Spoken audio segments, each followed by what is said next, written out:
El conflicto entre Rusia, Ucrania y la OTAN desnudó los intereses geopolíticos de las grandes potencias mundiales a todos los niveles, a tal punto que fueron uno de los principales disparadores de este conflicto. Por eso, lo que nos convoca hoy es la carrera por el dominio mundial y todos los intereses que hay detrás de este conflicto a escala global que estamos viviendo ahora mismo. ¿Cuáles son los principales movimientos económicos? ¿Cómo impactarán las restricciones a Rusia? ¿Cuál ha sido la respuesta de Rusia a las sanciones? ¿Cómo influyó China en las decisiones geopolíticas de Estados Unidos? ¿Y por qué les preocupa tanto? ¿Qué nos depara el futuro? ¿Habrá un desastre económico y una crisis? Todas esas preguntas las vamos a responder en este video. Quédate hasta el final porque en este video vas a tener la radiografía completa de los intereses económicos detrás de este conflicto a escala mundial, porque como sabemos, a la hora de los intereses se terminan las ideologías. Bienvenidos a ZDI. El conflicto entre Rusia y Ucrania tiene intereses económicos, intereses de todas las partes, pero principalmente de Estados Unidos, que teme perder su hegemonía en Europa. Las sanciones a Rusia fueron anunciadas antes de que se iniciara la invasión y confirmadas luego de consumado el hecho. Eso es muy importante para entender la historia, el orden cronológico de los hechos. Este anuncio de futuras sanciones si Rusia invadía Ucrania fueron un indicativo claro de que Estados Unidos buscaba desde un primer momento aislar a Rusia del sistema económico occidental con el objetivo de afianzar su influencia y la de sus aliados en la Unión Europea. A Estados Unidos nunca le gustó el hecho de que Europa dependiera tanto del gas y del petróleo ruso. Por esta razón, el gobierno de Joe Biden utilizó todo tipo de estratagemas, tanto políticas, retóricas y hasta militares, para hacer de Ucrania un tablero de ajedrez donde batirse contra Rusia, para de esta manera tener la excusa para aislar al oso del sistema y hacer a Europa dependiente del gas norteamericano y catarí, que le costará a la Unión Europea un 40% más caro que el gas ruso. Qatar, país donde se va a disputar el próximo Mundial de Fútbol, es un aliado de Estados Unidos y un país sumamente cuestionado por su corrupción. A los que miran televisión todo el día y se comen las mentiras de los medios, les sorprenderá que Estados Unidos ahora esté comerciando con la dictadura de Venezuela, pero a los entendidos de geopolítica que ven este canal hace años, no les sorprende en absoluto porque entienden los intereses que se manejan a estos niveles. En estos conflictos no hay que estar del lado de nadie, porque a estos niveles los intereses son tales que no hay ideología que valga, y lo estamos viendo. La geopolítica mundial actualmente es una auténtica carnicería.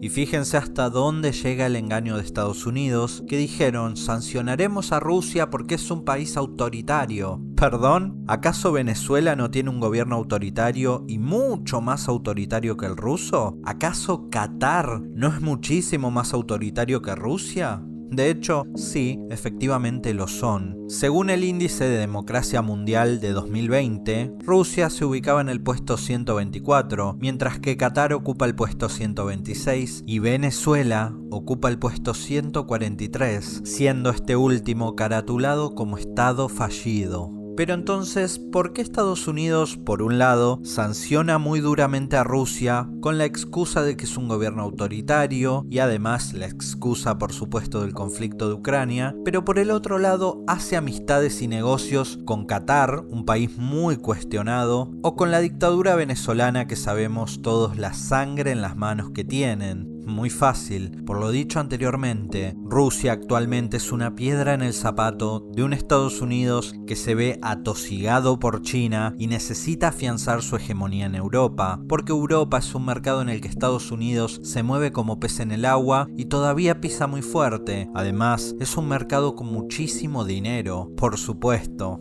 ¿Cómo respondió Rusia a las sanciones impuestas por Occidente?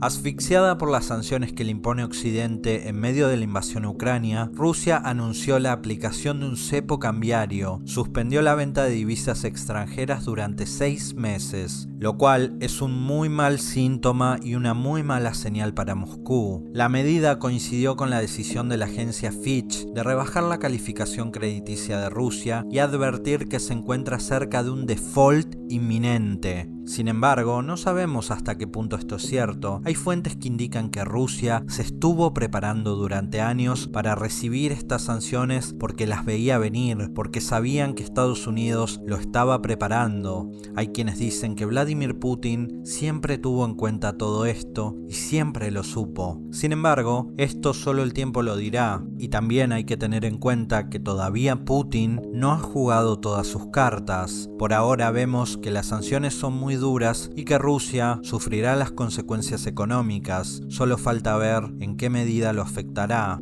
El ascenso de China puso en alerta a Estados Unidos.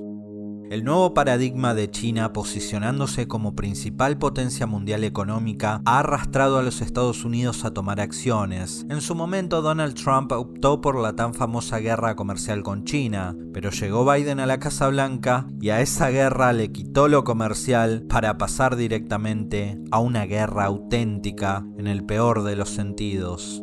China, nos guste o no, está imparable a nivel económico, indudablemente. Los datos económicos son infalibles y no dejan lugar a dudas. Estados Unidos está pasando por un momento de mucha incertidumbre a nivel económico, social y de política interna, y Joe Biden tiene un índice de aprobación muy bajo. Todos estos cimbronazos llevaron a Joe Biden a literalmente declararle una nueva guerra fría a Rusia, con el fin de, además de fortalecer su hegemonía en Europa, también desviar la atención de sus ciudadanos de los problemas internos que sufre el país hacia la cuestión externa. China, por su parte, para crecer también necesita de Estados Unidos y Estados Unidos necesita de China. Eso también es innegable. Es una relación económica simbiótica, pero que no deja de ser una carrera por la dominancia mundial. Por un lado, tenemos a Estados Unidos que luego de la Segunda Guerra Mundial y terminada la Guerra Fría, con la caída del telón de acero, se encontró con un dominio mundial nunca antes visto, donde básicamente tenía el mundo a sus pies. Por el otro lado, tenemos a China, que desde la llegada de Xi Jinping al gobierno cambió radicalmente su manera de actuar, convirtiéndose en extremadamente capitalista en lo económico, por eso su éxito rotundo, pero conservando el Estado comunista censurador y absolutamente absorbente y opresivo en lo social. Una economía de mercado con una sociedad absolutamente controlada. ¿Qué podría salir mal? La China de Xi Jinping tiene también claras ambiciones imperialistas y muy duras. Quieren imponer su modo de vida y sus reglas al resto del mundo, pero lo hacen de otra manera, de una manera muy distinta a la llevada a cabo por Estados Unidos. Ellos, por ahora, no optan por la guerra, sino más bien van callados y lo hacen a través de la influencia económica y geopolítica. Esta nueva visión de Xi Jinping con su nueva ruta de la seda llevó a China a imponerse como potencia. En este gráfico podemos ver las proyecciones del Producto Bruto Interno de ambos países a lo largo de los años, y claramente el panorama es absolutamente desalentador para Estados Unidos, que está dando sus últimos manotazos de ahogado para recuperar una dominancia mundial de la que al día de hoy solo quedan vestigios.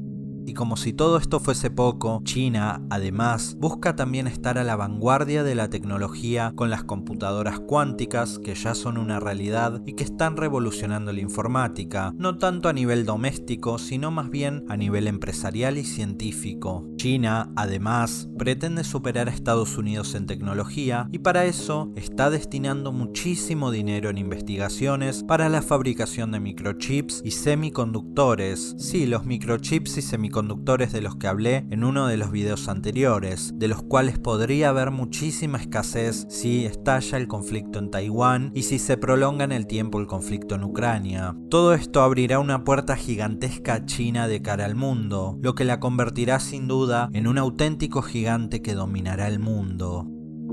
Para que se entienda bien de lo que estamos hablando, el panorama actual es el siguiente. Por un lado tenemos a 1.400 millones de chinos motivados por comerse el mundo, que trabajan bajo el régimen 996, de 9 de la mañana a 9 de la noche, 6 días a la semana, y lo hacen de manera sumamente eficiente, mientras que por el otro lado tenemos a una sociedad estadounidense de solo 330 millones de habitantes, absolutamente dormida en sus laureles, en su victimismo de cristal progresista y racial, absolutamente destruida por Hollywood, que intenta promover una jornada laboral de solo 4 días a la semana. ¿Qué podría salir mal para Estados Unidos? Los datos están a la vista y no mienten. ¿Qué le depara a la economía mundial de cara al futuro? Estamos en tiempos muy complicados, con un mundo muy convulsionado y a punto de estallar, tanto en lo económico como desde el punto de vista bélico, con un cambio de orden mundial bastante anunciado y previsto ya. Dejaremos atrás el viejo orden mundial de dominancia estadounidense para pasar a un nuevo orden mundial dirigido desde Beijing. Y si algo nos ha enseñado la historia, es que cada cambio de paradigma y de orden mundial no se da de manera pacífica ni calmada, más todo lo contrario. Los cambios de orden mundial requieren grandes sacrificios y se dan de manera turbulenta, donde mucha gente y muchos sueños quedan truncos en el camino. Pero como sabemos, las crisis también son una oportunidad para surgir. En las crisis están aquellos que lloran y quienes venden los pañuelos. En los momentos de crisis es donde realmente se ve de qué estamos hechos. Y en un mundo que está en constante avance, hay que saber aprovechar la globalización de la tecnología y el auge de la economía del conocimiento para no quedarse atrás. De nada sirve apuntar a trabajos del pasado, hay que focalizarse en trabajos con futuro y sobre todo en el constante aprendizaje de nuevas habilidades, porque de lo contrario, el tren del éxito y el mundo se irán sin nosotros y nos dejarán atrás. Y medio en broma y medio en serio, aprender mandarín también estaría bien. Sin nada más que decir, mi nombre es Lai, comparte el video si te gustó y te veo la próxima con más ZDI, el lugar donde no todos los ojos cerrados duermen, ni todos los ojos abiertos ven. Hasta luego.